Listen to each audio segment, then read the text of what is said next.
वाहिगुरू जी का खालसा वाहिगुरू जी की फतेह।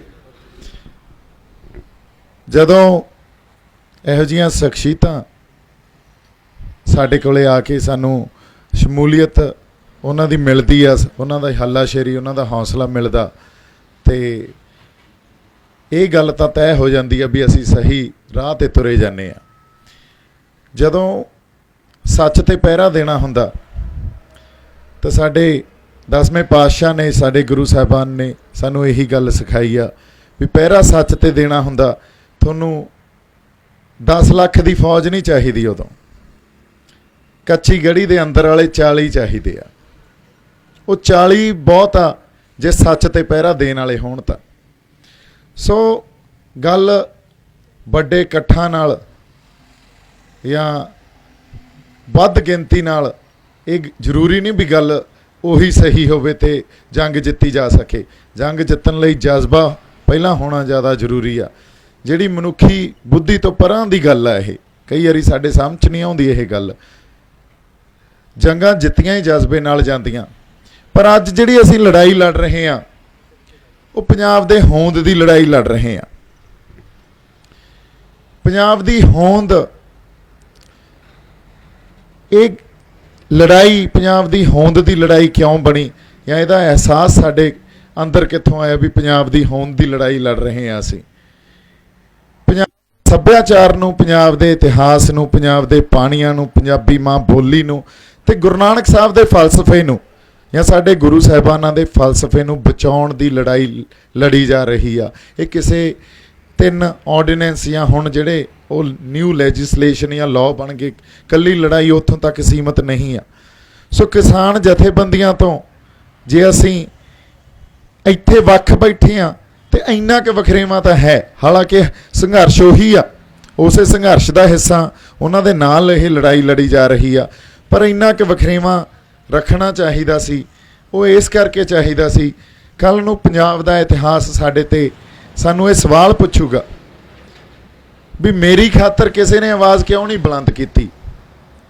जेड़े गुरु साहिबाना ने ये धरती, असी कहने पंजाब वसदा गुरुआं दे नां ते, जेड़े गुरु साहिबाना ने यह धरती वसाई, जिथे साडे गुरुद्वारा साहिब आ, जिथे साडे तख्त आ, जिथे साडा इतिहास पिया, जिथे असी कहने दुनिया की सब तो महंगी धरती,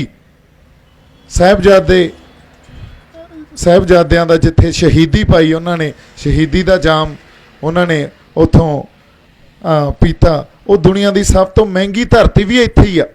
ते सानू जे साडी धरती नालों तोड़नगे तो साडे पल्ले की रह जू मुड़ के। ना साडा फलसफा साडे पल्ले रहा, ना साडा इतिहास पल्ले रहा, सानू तो साडे गुरुआं नालों विसारन खातर आ गया है।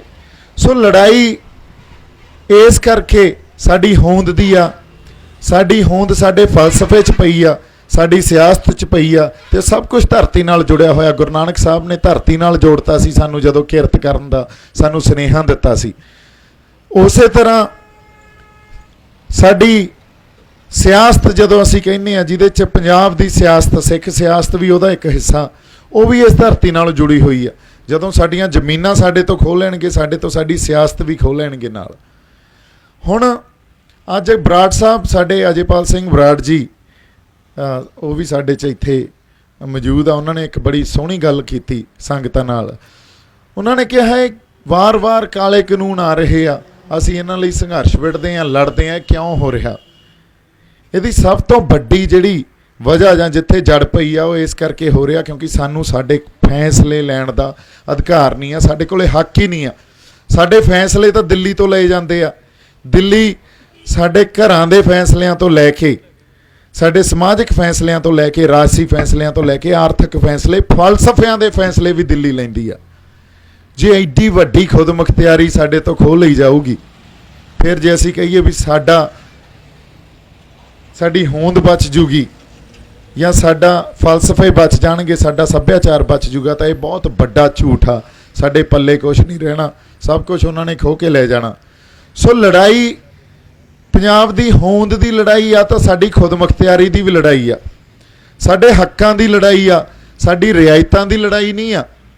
जे असीं रियायतां दी लड़ाई लड़ते रहांगे तो हक्कां दी गल कौन करू। ਸਾਡੀ ਖੁਦਮੁਖਤਿਆਰੀ ਦੀ ਗੱਲ ਕੌਣ ਕਰੂ? ਸਾਡੇ ਪਾਣੀ ਅਸੀਂ ਦੇਣੇ ਆ, ਉਹ ਅਸੀਂ ਡਿਸਾਈਡ ਕਰਾਂਗੇ। ਕਿੰਨਾ ਪਾਣੀ ਦੇਣਾ, ਹਰਿਆਣੇ ਨੂੰ ਦੇਣਾ ਕਿ ਰਾਜਸਥਾਨ ਨੂੰ ਦੇਣਾ ਕਿ ਦਿੱਲੀ ਨੂੰ ਦੇਣਾ, ਉਹ ਅਸੀਂ ਡਿਸਾਈਡ ਕਰਾਂਗੇ।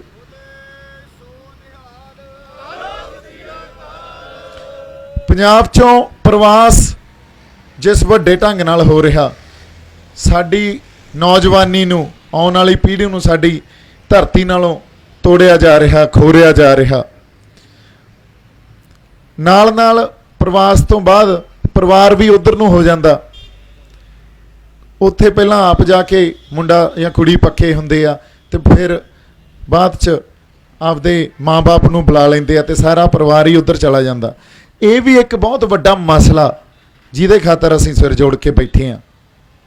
ਉਹ ਪ੍ਰਵਾਸ ਵੀ ਕਿਸੇ ਉਹਨਾਂ ਨੀਤੀਆਂ 'ਚੋਂ ਹੀ ਨਿਕਲਿਆ ਹੋਇਆ, ਉਹਨਾਂ ਨੀਤੀਆਂ 'ਚੋਂ ਜੋ ਦਿੱਲੀ ਬਣਾਉਂਦੀ ਆ ਤੇ ਪੰਜਾਬ ਨੂੰ ਸਹਿਣਾ ਪੈਂਦਾ।